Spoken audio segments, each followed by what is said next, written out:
Dear Gibraltarians, as your loyal public servant and the most voted opposition member of Parliament, I did not want to miss out on the opportunity to wish you all a Happy New Year.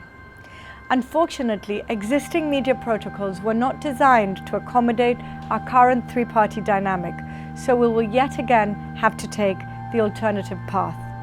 If you believe in the values of Together Gibraltar and the importance of our message, we would appreciate it if you could forward this video to help us overcome this lack of exposure.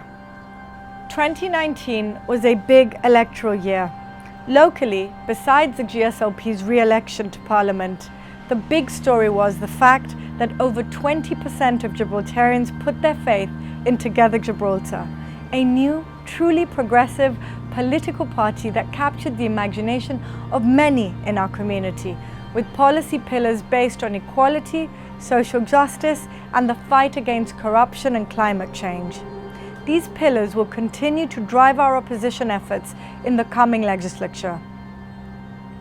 In the United Kingdom, we finally saw Boris Johnson's Brexit proposition succeed in the December elections. It was a tough blow for all of us who believe in the European project and believe that Gibraltar's interests are best served by being part of the European Union. But it is time to accept this inevitability and work together to minimize its aftermath. On this issue, as well as with all issues that are pivotal to the national interest, the government can count on me and on Together Gibraltar to provide assistance and support every step of the way.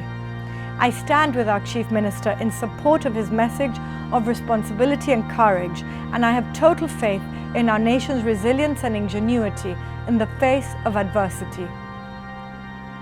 I cannot, however, endorse the elements of belligerence and Churchillian grandstanding that transpired from Mr. Picardo's New Year's speech.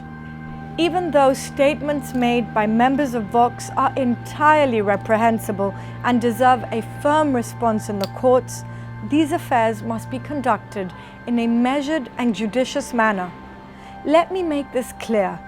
Vox represents the polar opposite of Together Gibraltar in political terms, and I oppose their ideals and political positions with a passion.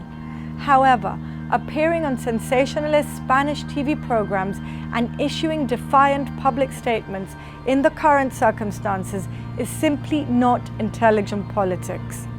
These are not times for saber-rattling and testosterone. Firstly, because we are an open and tolerant nation, secure in our national identity and confident in our institutions. And most importantly, because it could potentially be bad for Gibraltar.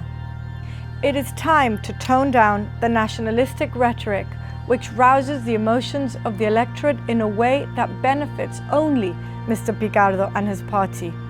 These times of uncertainty require a thoughtful, sensitive and responsible approach to politics that will put Gibraltar in the best possible position to dialogue with all parties, even with those with whom we profoundly disagree.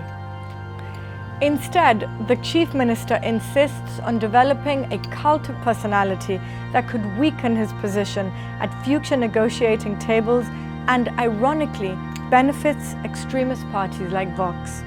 The best way to combat these fascist ideals is to continue to be ourselves, doubling down on our commitments to the values of respect, tolerance, diversity, and democracy.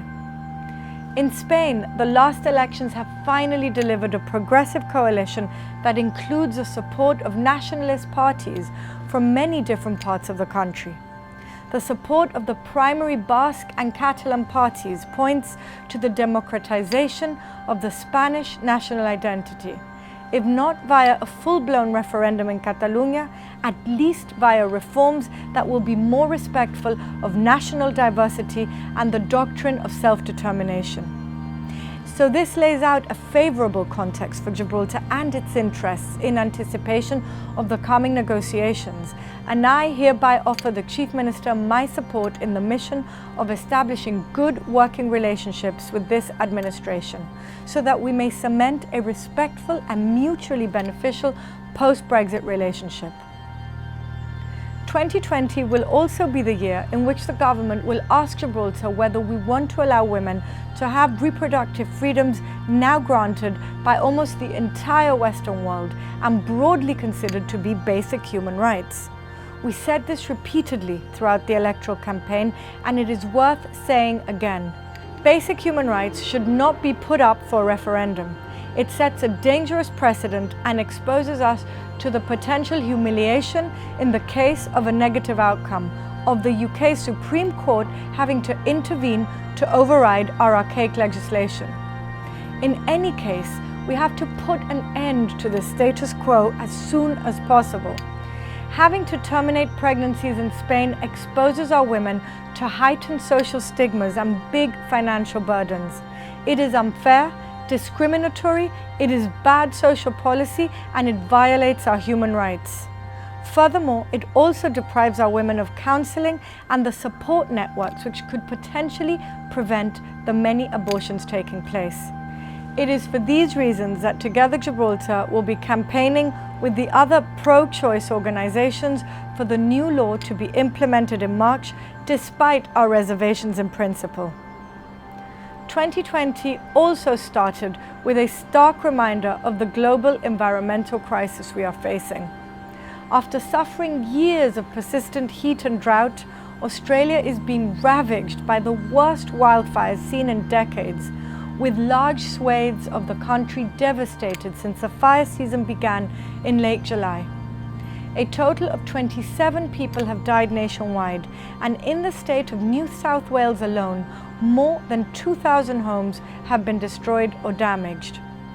The environmental impact of these fires is absolutely catastrophic, and much worse could be yet to come. We must heed this warning and act urgently and continue to push our government to deliver on their environmental commitments. So far, and several months into this legislature, nothing has materialized. No transformational environmental policy has been rolled out or impactful measures taken.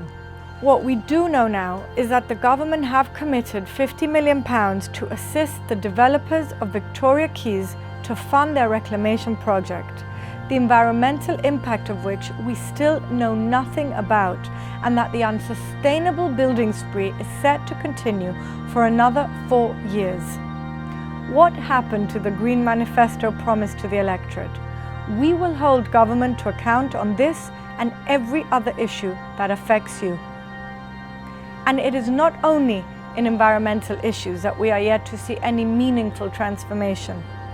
3 months into the legislature, we are yet to see any indication that corruption will be seriously tackled, that inequalities will be addressed, and that opportunities will be distributed broadly and fairly. In the meantime, we will be told to rally around the flag and stand up firm to the enemy. We will be compelled to feel outraged by the insolence of our deplorable opponents. Taking a leaf from national populists and demagogues from around the world, our Chief Minister has started to promote his very own brand of identity politics in the hope that it will distract us from the lies, the spin, and the dishonesty of this GSLP administration. This seems to be the name of the game in politics today, and sadly, we are not immune to this trend. But we are here to remind the people of Gibraltar that there is another way. We will continue to work for you, humbly, patiently, but with clarity and conviction, calling out the government's bad practices and providing help and support to our constituents. If you too believe in a better way, come and join us at one of our public meetings. Let's unite, organize, and make it happen. There is a lot of work to do. My dear Gibraltarians, I wish you all a wonderful 2020.